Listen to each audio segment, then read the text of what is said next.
Oh my God, that's it. That's the ring. How much is it? 8,600. We will give you $10. Are you interested in this ring? Let's listen to the jeweler's question again. Are you interested in this ring? Now, which of these do you think is a correct synonym for to be interested in something? To be reluctant about something. To be into something. To be allergic to something. We'll reveal the correct answer later in the video, and you'll see exactly how often native speakers use this expression in real-life situations like dating, shopping, and chatting with friends.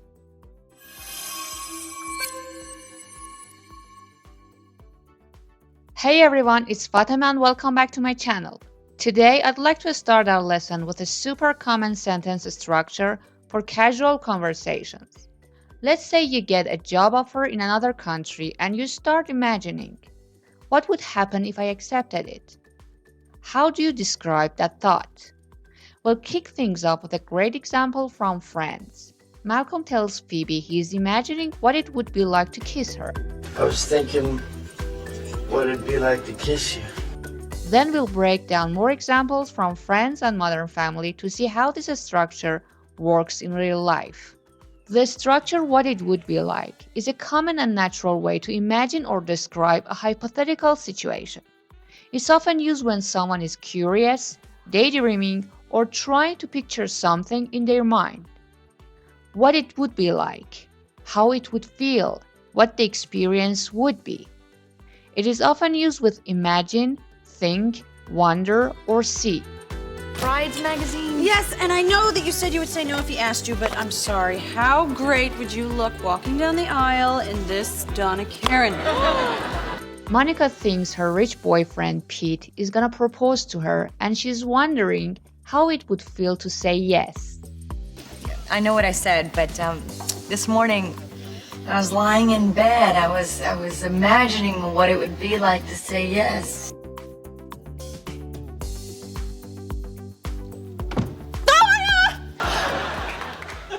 In this scene, Rachel daydreams about the excitement of catching a money bouquet instead of a flower bouquet at Monica's dream wedding to Pete.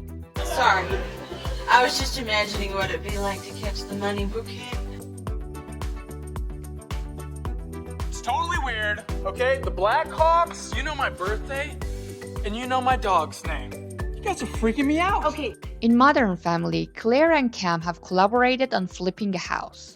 To help a potential buyer visualizing living in it, they went overboard with their efforts. The buyer freaks out, so Claire says, "We poured our hearts into this house and we just wanted to show you what it would be like if you were living here."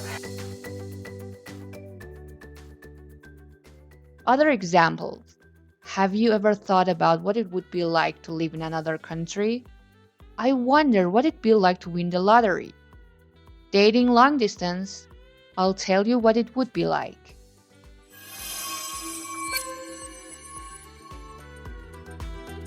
How's the maniac? Oh, easy, yummy. We did a little kissing. Okay, let's go back to our question from the beginning of the video. And guess what? Phoebe's about to give us the perfect example. You know what? He's not into that stuff anymore. He quit for me. Phoebe says he's not into that stuff anymore. He quit for me. Here, into that stuff means Malcolm used to be interested in stalking, which is creepy, but now he has stopped because of Phoebe. So here's the deal with to be into something or someone. When you're into things like hobbies, activities, etc., it means you're interested in or enjoy them. I'm really into cooking these days. I'm really into cooking these days. This means I'm really enjoying cooking. She's not into sports. She's not into sports. This means she's not interested in sports. When you're into someone, it means you like them romantically. She's totally into her coworker. She's totally into her coworker. She likes her coworker. Remember how Smith and Monica was when catering Richard's party? Of course, Phoebe had to point out they were totally into each other. You should ask him out. Dr. Burke, I don't think so. So, you two are totally into each other. In this episode, Claire and Cam are interested in flipping a house together, but Mitchell isn't supporting their idea at first.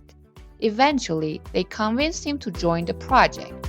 If you and Claire, and especially Phil, are into this, then I'm on board. I'm showing a house to someone. It's Chris Martin from Coldplay. Come on, really? Are you into Coldplay songs?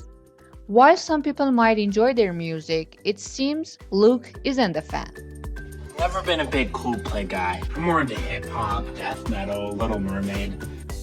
So, this scene demonstrates how to be into something can be used to discuss personal interests and preferences, such as music genres or movies.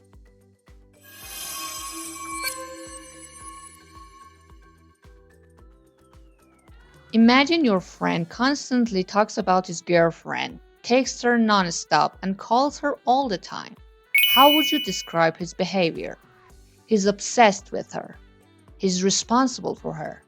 He's ignoring her. When someone is obsessed with or about something or someone, it means they can't stop thinking about it or are overly interested in or worried about it, sometimes in an unhealthy way. These are my night vision goggles. This is the book I pretend to read when I'm watching her in the park. Malcolm has been unhealthily fixated on Phoebe's sister, which is not a good kind of obsession. That's why Rachel says, This guy has been obsessed with your sister for God knows how long. you can't stop thinking about your favorite show and never miss an episode? That's an obsession. It seems like your interest has turned into a strong and ongoing focus on something specific, in this case, a TV show. In Modern Family, Claire watches a TV chef show every single day. Haley notices this, saying, Mom's obsessed with this TV chef, Charles Dumont. She watches the show every day.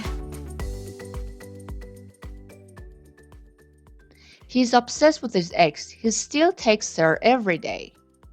He's obsessed with his ex. He still texts her every day. He's obsessed about becoming a successful actor. He's obsessed about becoming a successful actor. When you say I'm obsessed with this new song, it means I listen to it non-stop. No, I have to be a princess. Oh, but Lily, you were a princess last year. No, you promised. I'm being a princess.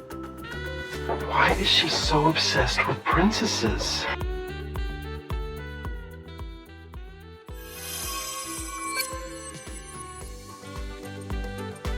You know what? He's not into that stuff anymore. He quit for me. Babes, this guy has been obsessed with your sister for God knows how long, okay? You don't just give up something like that. When you give up something, it means you stop doing it, especially if it's something you do regularly. Giving up also means you stop trying to do something or stop putting effort into achieving a goal. When Rachel says, You don't just give up something like that. she means Malcolm won't easily stop stalking Phoebe's sister because obsessions are hard to quit. When you say, I gave up soda last year, or I finally gave up smoking, it means you stopped drinking soda or quit smoking. Once he ran over my foot with his car. To be fair, he had just given up smoking. You might start an activity like learning the piano, but stop doing it after a while. This is another way we can use this phrasal verb. For example, she gave up the piano because it was too hard. She gave up the piano because it was too hard. You've probably heard the popular saying, never give up on your dreams, which means don't stop trying to achieve your dreams. The best thing for me to do is drop out of college and get a job. You can't give up on your dream. So, do you remember how Mom gave up a career to raise us?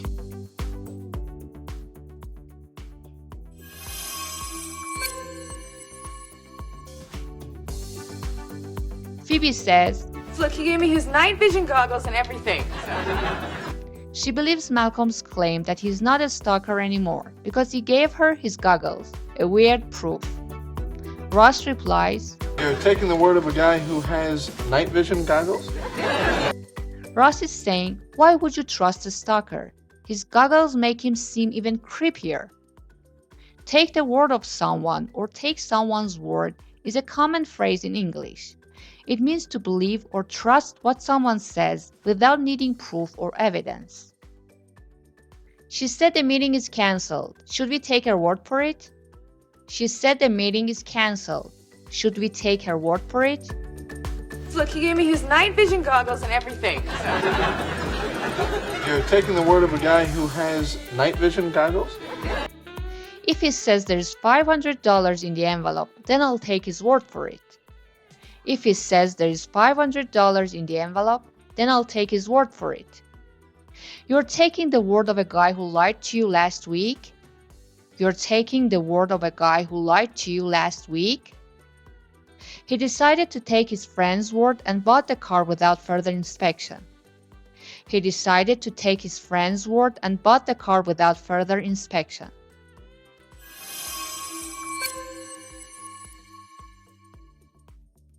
Is Chandler's line just an expression, or is he twisting an existing one?